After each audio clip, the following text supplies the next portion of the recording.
Hello नमस्कार। अपठित गद्यांश हल करने का एक तरीका तो मैं आपको पहले ही बहुत बार सिखा चुकी हूँ कि भैया पैराग्राफ पढ़ो और आंसर निकालो। आज हम करते हैं अपठित गद्यांश हल करने के दूसरे तरीके को देखते हैं, जो बहुत प्रसिद्ध भी है और कभी कभी जब टाइम कम बचता है, एग्जाम में मान लीजिए 3-4 मिनट बचे हैं और पूरा गद्यांश आपके पास बच गया, ऐसे में अपठित गद्यांश हल करने का जो दूसरा तरीका है वो मैं आपके सामने लेकर आई हूँ। गद्यांश तो बड़ा ही आएगा, आपको पता ही है, क्योंकि आरआरबी में का लेवल बहुत अच्छा होता है, तो गद्यांश बहुत छोटा आएगा नहीं। छोटा आएगा तो प्रश्न गूढ़ार्थी आएंगे। गूढ़ार्थी का मतलब होता है छुपा हुआ अर्थ जिसमें होगा, वे प्रश्न आएंगे। ठीक है, तो एक तरीका तो ये होता है जो हम कॉमनली करते रहते हैं, पहले पूरा गद्यांश पढ़ो और फिर उसके प्रश्न देखो, फिर उत्तर देखो। एक तरीका बच्चे भी कहते हैं और जो फेमस भी है, मैं आपको बताना चाहती हूं, पहले प्रश्न पढ़ो। पहले प्रश्न पढ़ो तो इसमें कुछ सवाल ऐसे भी हो सकते हैं जो आपके लिए ऐसा हो कि मतलब मान लीजिएगा कि कोई संधि का क्वेश्चन आ गया बीच में जो गद्यांश से रिलेटेड आ जाता है, उपसर्ग प्रत्यय का हो, कम से कम वो तो सॉल्व हो जाएगा। ये भी एक तरीका है। दूसरी बात क्या है, आज मैं आपके लिए 5 ऑप्शन नहीं लाई हूं इसमें, क्योंकि आपको ई ऑप्शन पर अभी मुझे फोकस नहीं कराना है, अभी मुझे कराना है इसके अर्थ निकलवाने हैं। साहित्य का मूल प्रयोजन क्या है ये हमने देखा, ऑप्शन हम नहीं देखेंगे, देखो, लेकिन अगर हम थोड़ा सा भी दिमाग लगाएंगे तो इसका उत्तर हमें बिना गद्यांश पढ़े भी मिल जाएगा। लेखक के वर्तमान को कठिन समय क्यों कहा है? लेखक ने वर्तमान को कठिन समय क्यों कहा है? नहीं आना चाहिए यहाँ पर, अभी देखेंगे। वाकजाल का तात्पर्य क्या है? वाकजाल का अर्थ क्या है? अभी देखेंगे। चलिए, बातों का जाल होता है वैसे तो। लेखक के अनुसार दृष्टा किस गलती को समझते हैं? हमने लगभग ये सवाल हमारे दिमाग में बसते गए, ताकि कहीं पे कोई पंक्ति आए इन सवालों से संबंधित तो हम एकदम क्लिक कर पाएं। आज की बड़ी समस्या क्या है? चलिए अब आते हैं गद्यांश पे।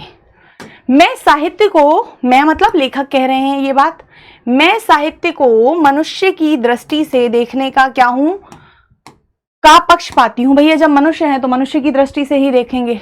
जो बागजाल मनुष्य को दुर्गति, हीनता और परमुखापेक्षित से बचा ना सके, उसकी आत्मा को तेजोदीप्त ना बना सके, तो उसके हृदय पर दुख कातर और संवेदनशील ना बना सके, उसे साहित्य कहने में मुझे संकोच होता है।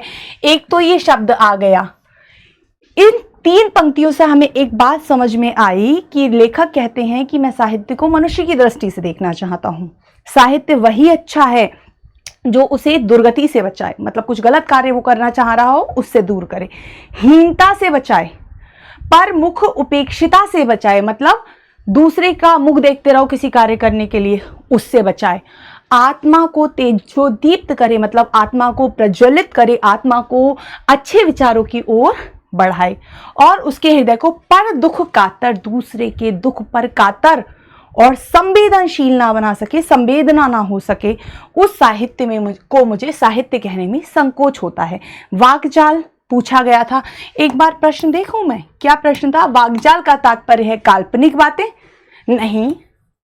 अलंकृत भाषा से युक्त रचना? नहीं। विचारों का जाल कहेंगे फिर हम, बातों का जाल, और बातें ही क्या कौन सी होती हैं? जो हमारे विचारों से आती हैं। तो वाकजाल का अर्थ यहाँ पर, तात्पर्य यहाँ पर, वैसे तो वाकजाल का अर्थ क्या होता है? शब्दों का या बातों का जाल, शब्दों या बातों का जाल, पर यहाँ पर क्या है? बातों का जाल। पर साहित्य में तो मनुष्य अपने विचार लिखता है ना, साहित्य में तो मनुष्य अपने विचार लिखता है ना, तो ये क्या होगा? विचारों का जाल होगा। ये क्या होगा? विचारों का जाल होगा। ठीक है, एक प्रश्न तो हमारा 3 लाइनों से सॉल्व हो गया। चलिए, मैं अनुभव करता हूं कि हम लोग एक कठिन समय से गुजर रहे हैं। क्यों गुजर रहे हैं? अरे ऐसा भी तो कोई प्रश्न था, वर्तमान कठिन क्यों है, ऐसा भी एक प्रश्न था ना। चलिए देखते हैं। दुनिया छोटे छोटे संकीर्ण स्वार्थों के आधार पर अनेक दलों में विभक्त हो गई है। हर व्यक्ति सिर्फ अपना ही अपना सोच रहा है, सिर्फ अपना ही अच्छा देख रहा है। छोटे छोटे संकीर्ण स्वार्थ, मतलब संकीर्ण का मतलब होता है बहुत छोटे, संकरी पतला कहते हैं, संकीर्ण का मतलब होता है बहुत नैरो। तो ऐसे स्वार्थों की वजह से क्या हो रही है, दुनिया विभक्त हो रही है दलों में। अपने दल को बाहर का आदमी, अपने दल के बाहर का आदमी संदेह की दृष्टि से देखा जाता है। जो मेरे विचारों से मेल ना खा रहा हो, जो मेरे हितों से मेल ना खा रहा हो, मैं उसे संदेह की दृष्टि से देख सकती हूँ या देख सकता हूँ, ऐसा कहा गया है। उसके प्रत्येक त्याग और बलिदान के कार्य में भी चाल का संदेह पाया जाता है। जो हमारे विचारों का नहीं है, जो हमारे दल का नहीं है, वो चाहे कितना भी अच्छा है, उसके हर त्याग, हर बलिदान में क्या माना जाएगा कि अरे ये तो कोई चतुराई कर रहा है। ऐसा ही तो एक प्रश्न मेरे पास था कि लेखक ने, आज की बड़ी समस्या क्या है बताओ, अच्छी बात कैसे कही जाए, नहीं, अच्छी बात को सुनने और मानने के लिए मनुष्य को कैसे तैयार किया जाए। भैया देख लो, हो सकता है यही हो, आगे पढ़ो इसे। बड़े बड़े राष्ट्र नायक जब अपने विराट, सुनो, संदेह पाया जाता है और अपने अपने दलों में ऐसा करने वाला नेता भी सफल मान लिया जाता है। जो नेता अपने अपने दलों में स्वार्थों को आगे बढ़ा रहा है उसे सफल माना जाता है। और बड़े बड़े राष्ट्र नायक जब अपने विराट अनुचर वाहिनी का अर्थ होता है पीछे चलने वाली सेना, अनुचर वाहिनी के साथ इस प्रकार का गंदा प्रचार करते हैं तो ऊपर से चाहे जितनी भी सफलता उनके पक्ष में आती हुई क्यों ना दिखाई दे, इतिहास विधाता का निष्ठुर नियम, इतिहास विधाता का मतलब इतिहास लिखने वाले, इतिहास रचने वाले का निष्ठुर नियम प्रभावी भीतर ही भीतर उनके स्वार्थों का उन्मूलन करता रहता है। कहते हैं ना, इतिहास के गर्त में सबके मनोभाव छुपे होते हैं। आप उठा के देख लो, पीछे जितने राजा महाराजा हुए हैं, इतिहास में सबके बारे में कुछ ना कुछ उनके बारे में सही सही लिखा हुआ मिल जाएगा। तो उनके स्वार्थों का उन्मूलन करता रहता है, मतलब लोगों के सामने उखाड़ के रखता रहता है। ठीक है, जो लोग दृष्टा हैं वे इस गलती को समझते हैं। वे क्या करते हैं, इस गलती को समझते हैं, पर उनकी बात मत व्यक्तियों की ऊंची गद्दियों तक नहीं पहुंच पाती। मत मतलब नशे में चूर, घमंड में चूर व्यक्तियों की ऊंची गद्दियों तक नहीं पहुंच पाती। संसार की अच्छी बात कहने वालों की कमी नहीं है, परंतु मनुष्य के सामाजिक संगठन में कहीं तो कुछ ऐसा बड़ा दोष रह जाता है जो मनुष्य को अच्छी बात सुनने और समझने से रोक रहा है। इसलिए आज भी सबसे बड़ी समस्या यह नहीं अच्छी बात कही कैसे जाए, बल्कि यह है कि अच्छी बात को सुनने और मानने के लिए मनुष्य को कैसे तैयार किया जाए। तो देखिएगा, सबसे बड़ी समस्या क्या है, अच्छी बात को सुनने और मानने के लिए मनुष्य को कैसे तैयार किया जाए। 3 प्रश्न और बचे हैं। देखो, साहित्य का मूल प्रयोजन क्या है, तो आप कहेंगे मैम वाकजाल फैलाना नहीं है। अब इसका आंसर ढूंढते रहना, आप पैराग्राफ में मिलेगा नहीं। मनोरंजन करना भी नहीं है, मनुष्य के हृदय को कठोर बनाना होगा क्या, नहीं, मनुष्य को उदात्त बनाना, उदार हृदय का बनाना। मानव ही है जिसमें फीलिंग्स होती हैं। अब मानव का हृदय ही संकुचित हो जाए, नई चीजों के लिए उसमें जगह ना हो, पर दुख वह समझ ना सके, तो फिर वो मानव हृदय तो नहीं हो सकता। तो हम कहेंगे मनुष्य को उदात्त बनाना, उदार बनाना। लेखक ने वर्तमान को कठोर समय क्यों कहा है, जल्दी से बता दो। वैसे आपको तो ये वीडियो में मिलेगा, तो आप अभी तो नहीं बता सकते। ये आपको सिखाने के लिए एक छोटी सी वीडियो मैं आपके लिए रिकॉर्ड कर रही हूँ। संसार में अच्छी बात कहने वाले नहीं हैं, अरे हैं ना, बताओ। संसार में अच्छी बात सुनने वाले नहीं है, सुनने वाले भी नहीं हैं। 100% नहीं कह सकते कि है नहीं, बहुत अच्छे लोग हैं दुनिया में।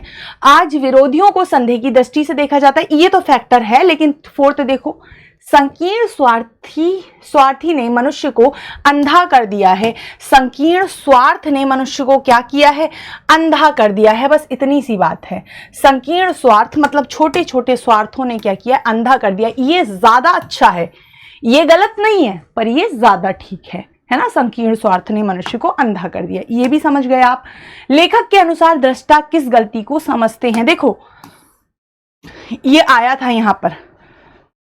जो लोग दृष्टा हैं वे इस गलती को समझते हैं, पर उनकी बात मदमत्त व्यक्तियों की ऊंची गद्दियों तक नहीं पहुंच पाती। किस बात को समझते हैं, स्वार्थपूर्ण नीतियों की निस्सारता को, इतिहास विधाता के नियम प्रवाह को, साहित्य की उपयोगिता को। सिर्फ साहित्य की उपयोगिता की बात इसमें नहीं है, मनुष्य के सामाजिक संगठन की बात नहीं है।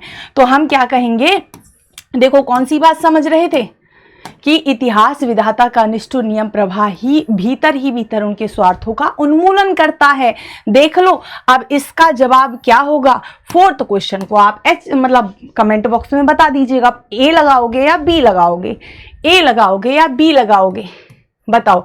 जो दृष्टा है वो स्वार्थ व्यक्तियों का कोई सार नहीं है, इसे समझते होंगे, या फिर इतिहास विधाता के नियम के प्रवाह को समझते होंगे, या दोनों को समझते होंगे, या निस्सारता का मतलब यहाँ पर क्या है ये आपको सर्च करके मुझे बताना है। थोड़ी सी मेहनत आप भी कीजिए। मैं मिलूंगी आपके साथ नई कॉन्सेप्ट वाली वीडियो में। धन्यवाद।